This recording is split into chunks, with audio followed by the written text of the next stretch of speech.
আসসালামু আলাইকুম। আজকে আমি আপনাদের সাথে শেয়ার করব মহাস্থানগড় কাঁচা বাজার নিয়ে। এটা বগুড়া শহর থেকে উত্তরে 13 কিলোমিটার দূরে রংপুর মহাসড়কের পাশে মাহিসাগর ডিগ্রি কলেজের সাথে অবস্থিত এই বাজারটি। এটা উত্তরবঙ্গের সবচেয়ে বড় কাঁচা বাজার। প্রতিদিনই এই বাজার বসে। মহাস্থানে কাঁচা বাজার এখানে ক্রয় করে দেশের বিভিন্ন প্রান্ত থেকে ব্যবসায়ীরা এখানে আসে এবং এই কাঁচামালগুলো দেশের বিভিন্ন প্রান্তে নিয়ে যায়। এখানে সব টাটকা কাঁচামালগুলো পাওয়া যায়। কৃষকগুলো জমি থেকে তুলে এই বাজারে নিয়ে চলে আসে।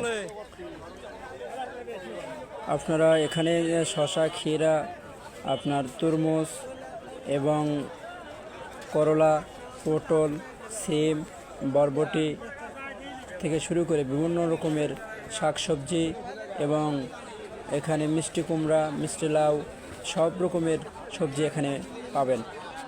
এই বাজারে আপনার বগুড়া জেলার পাশের জেলাগুলো থেকেও এখানে কাঁচামাল নিয়ে আসে কৃষকেরা, যেমন গাইবান্ধা থেকে, নওগাঁ থেকে এবং জয়পুরহাট থেকে এখানে অনেক কৃষকেরাই কাঁচামাল নিয়ে আসে এবং বগুড়া জেলার 12টা থানা থেকে এখানে কাঁচামাল নিয়ে আসে।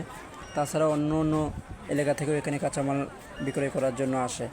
তো এই বাজারে সপ্তাহে 2 দিন খাজনা তোলা হাট কমিটি এবং বাকি 4 দিন যথানিয়ম হাট চালু থাকে।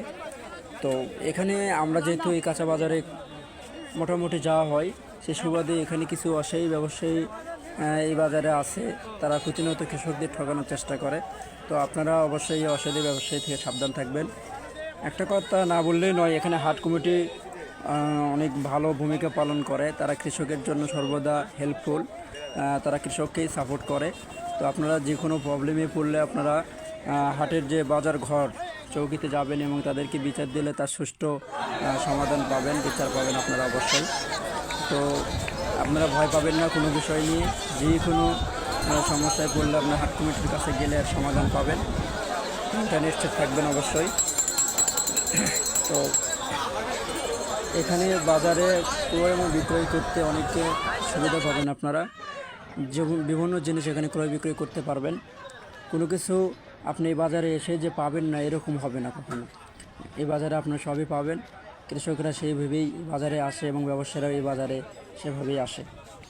তো একটা বিষয় অবগত করি, বাজারে অবশ্য আপনারা ব্যবসায়ীকে মাল দিলে টাকাটা আপনারা বুঝে নেবেন।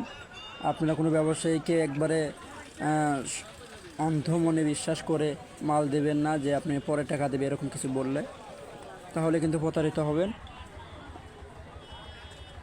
সারা বাংলাদেশে এখন তাপদাহ চলতেছে, এই জন্য সবজির পরিমাণ কিছুটা কম আপনারা দেখতে পাচ্ছেন।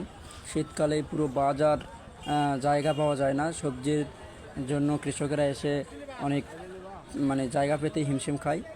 তো ভালো থাকবেন, সুন্দর থাকবেন। ভালো কোনো বিষয় নিয়ে আবার দেখা হবে। ধন্যবাদ সবাইকে। আল্লাহ হাফেজ।